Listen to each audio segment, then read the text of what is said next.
RTC కళాభవన్లో Telangana రాష్ట్ర road రవాణా సంస్థ ఉత్తమ ఉద్యోగులకు ప్రగతి చక్రం పురస్కారాల ప్రదానోత్సవం. ముఖ్య అతిథిగా హాజరైన రవాణా మరియు బీసీ సంక్షేమ శాఖ మంత్రి పొన్నం ప్రభాకర్ గారు కార్యక్రమంలో పాల్గొన్న ఆర్టీసీ ఎండీ సజ్జనార్, ఇతర ఆర్టీసీ ఉన్నతాధికారులు.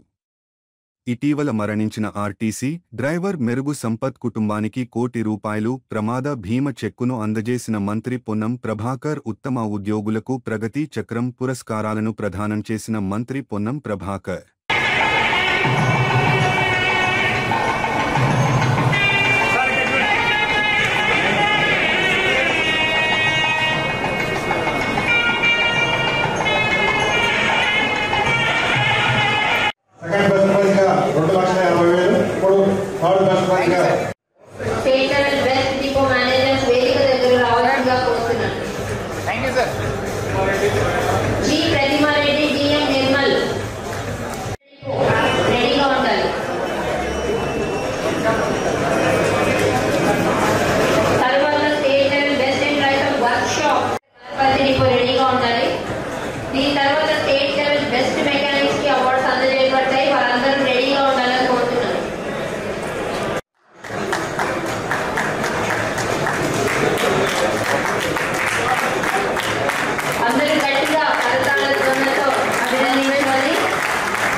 జరుగుతుంది. ఈ అవార్డు కింద ₹50,000 నగదు బహుమతిని, ప్రశంసా పత్రాన్ని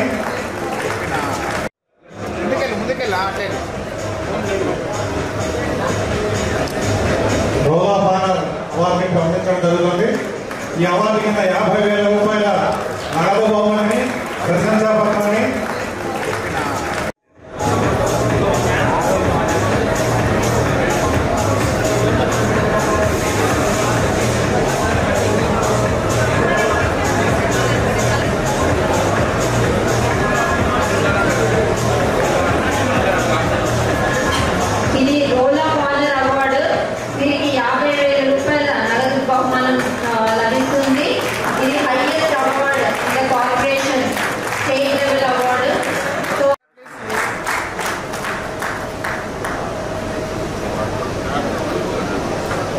వీడియోస్ అని చెప్తాం మనం అర్జున్ తీసుకో.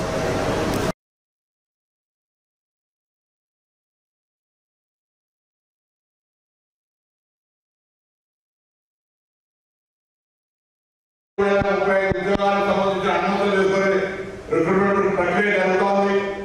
అది కాక రాబోయే 5 సంవత్సరాలను దృష్టిలో పెట్టుకొని కూడా బస్సుల సంఖ్య ఏ విధంగా తగ్గబోతా ఉంది, ఉద్యోగస్తుల సంఖ్య ఏ విధంగా తగ్గబోతా ఉందో తెలుసుకొని దాని నిర్వహణ కూడా మళ్ళీ రెండోసారి ఉద్యోగ నియామకాల ప్రక్రియకు సంబంధించిన ప్రతిపాదనలు, దాంతో పాటుగా నూతన బస్సుల కొనుగోలుకు సంబంధించిన ప్రక్రియ కూడా యాజమాన్య తరఫున ప్రభుత్వానికి నివేదికవుతోంది. ఆ కార్యక్రమంలో తొందరలో అనుమతులు తీసుకుంటామనేటువంటి మాట్లాడే సందర్భంగా మనం చెప్తాము.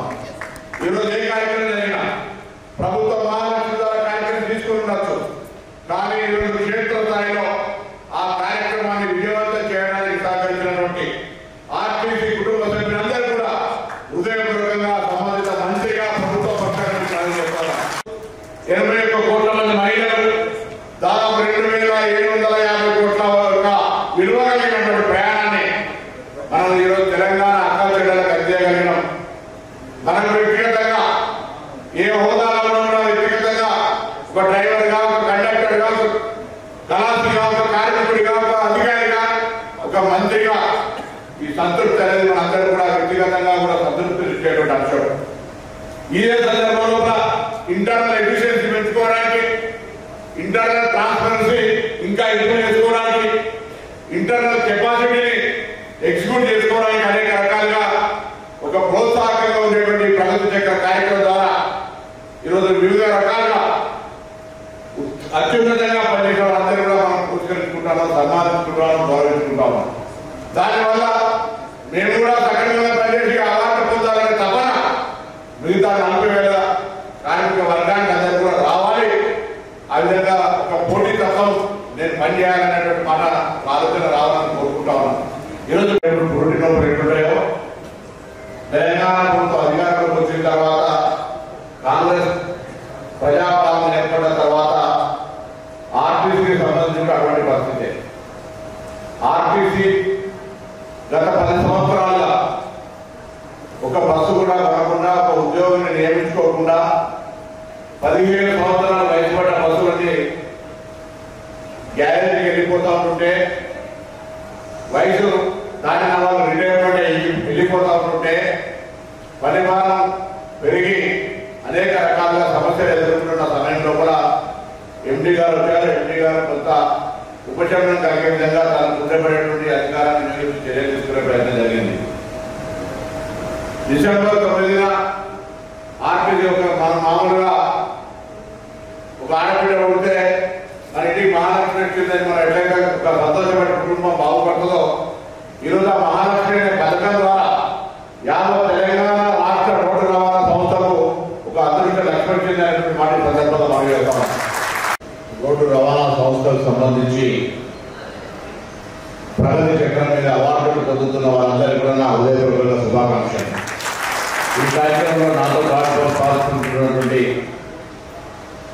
ఈ నూతన విధానాలను తీసుకొచ్చి కష్టకాలంలో నుంచి పట్టీలు ఎక్కించినటువంటి ఎండీ గారికి, అదేవిధంగా వేదిక మీద ఉన్నటువంటి రవీందర్ గారికి, అమరారావు గారికి, అదేవిధంగా ఎగ్జిక్యూటివ్ డైరెక్టర్స్ కు, యూనియన్ బ్యాంక్ సత్యం గారికి, కుమార్ గారికి, మిగతా ఆర్టీసీ అధికారులకు, ఇక్కడ ఇచ్చేటటువంటి కుటుంబ సభ్యులైన ఆర్టీసీ ఉద్యోగస్తులందరూ కూడా పేరు పేరున నమస్కారం.